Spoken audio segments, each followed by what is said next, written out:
Hello everyone, my self doctor Navjot Singh Arora. मैं skin specialist doctor हूँ, practising इन Dwarka, new Delhi. आज हम डिस्कस करेंगे फेस लिफ्टिंग, उसमें भी नॉन सर्जिकल फेस लिफ्टिंग, जिसका एक तरीका होता है थ्रेड लिफ्टिंग। उसके बारे में हम बात करने वाले हैं। सबसे पहले हमें ये समझना है कि ये फेस लिफ्टिंग या थ्रेड लिफ्टिंग की ज़रूरत ही क्या है। जैसे जैसे हमारी एज बढ़ती है, हमारी फेस की सैगिंग, फेस का वॉल्यूम लॉस बढ़ने लगता है। हमारा एज के साथ साथ जो चीक्स का, जो नीचे का फैट का, मसल का, बोन का वॉल्यूम है, वो कम होने लगता है और हमारा ग्रेविटी डिपेंडेंट एरिया में फैट नीचे खिसकने लगता है। इसीलिए ये एरिया, बॉटम वाला एरिया फेस का थोड़ा हैवी हो जाता है और यहाँ से श्रिंकिंग चालू हो जाती है और हमारे टिश्यू यहाँ से कम होने लगते हैं।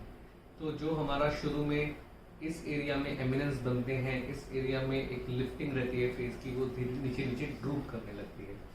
तो ऐसे में हमें, अगर हमें ये चाहिए कि हमें फेस की थोड़ी सी लिफ्टिंग चाहिए और हम सर्जरी नहीं कराना चाहते, हम अंडर द नाइफ नहीं जाना चाहते, तो उसके लिए एक सिंपल ओपीडी प्रोसीजर है जिसे कहते हैं थ्रेड लिफ्टिंग। थ्रेड लिफ्टिंग में सिर्फ 1 या 2 सुन करने के इंजेक्शन लगते हैं और 1 या 2 छोटे छोटे से उसमें पंचर करने पड़ते हैं स्किन में, और उससे थ्रेड घुसा के स्किन के नीचे की लेयर में, जो फैट वाली लेयर है, उसमें थ्रेड को पुश किया जाता है और फिर उसको पुल किया जाता है, जिससे जो फैट नीचे की तरफ खिसक गया है, थ्रेड उसके पास जाता है, उसको एंकरिंग करके ऊपर की तरफ खींच देता है और फिर हम उस थ्रेड को वहीं छोड़ देते हैं। ये थ्रेड एब्जॉर्बेबल थ्रेड्स होते हैं, मतलब ये अंदर ही अंदर घुल जाते हैं। कुछ थ्रेड 6 महीने में घुलते हैं, कुछ थ्रेड 9 महीने में घुलते हैं, किसी को घुलने में 1.5 साल लगते हैं। जितना टाइम तक थ्रेड रहता है, उतना ज़्यादा दिन तक उसकी लिफ्टिंग का असर रहता है। जब थ्रेड घुलने लगते हैं तो घुलने के दौरान वो आसपास के एरिया में कोलेजन रीजनरेशन कराते हैं, यानी प्रोटीन का स्टिमुलेशन कराते हैं। इससे जो थ्रेड ने खुद से लिफ्टिंग करी थी उसमें और ज़्यादा एनहांसमेंट होता है और उससे बॉडी का प्रोटीन जनरेशन उस एरिया में बढ़ जाता है, जिससे थ्रेड का असर जाने के बाद भी कुछ हद तक जो प्रोटीन जनरेशन बढ़ा इस दौरान, उससे कुछ लिफ्टिंग लंबे समय तक रह जाती है। तो थ्रेड लिफ्टिंग करने का पहला एडवांटेज है ऑन टेबल लिफ्टिंग। उसी समय थ्रेड डालते ही पेशेंट को लिफ्ट फील होने लगती है। दूसरा एडवांटेज है कि उसमें कोई मेजर सर्जरी नहीं होती, उसमें कोई काटापेटी नहीं होती।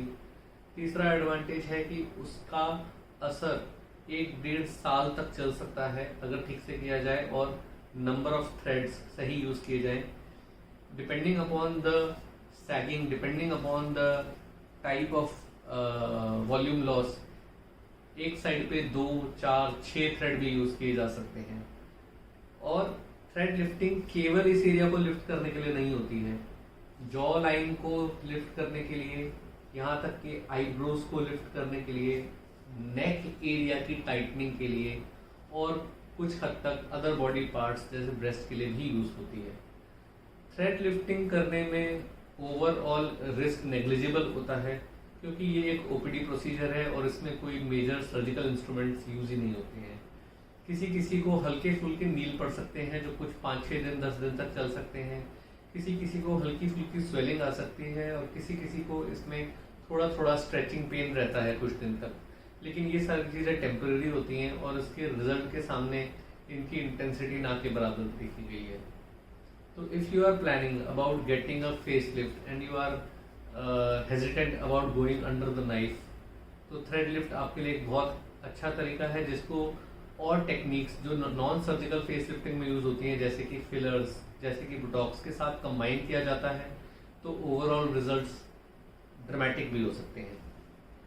बाकी टेक्निक्स जैसे कि बुटॉक्स और फिलर्स को हमने अपने दूसरे वीडियोस में शेयर किया हुआ है, डिस्कस किया हुआ है, आप वो भी देखिए, so that you can understand कि how we can combine them and इनसे ओवरऑल रिजल्ट कितने ज़्यादा इम्प्रूव किए जा सकते हैं।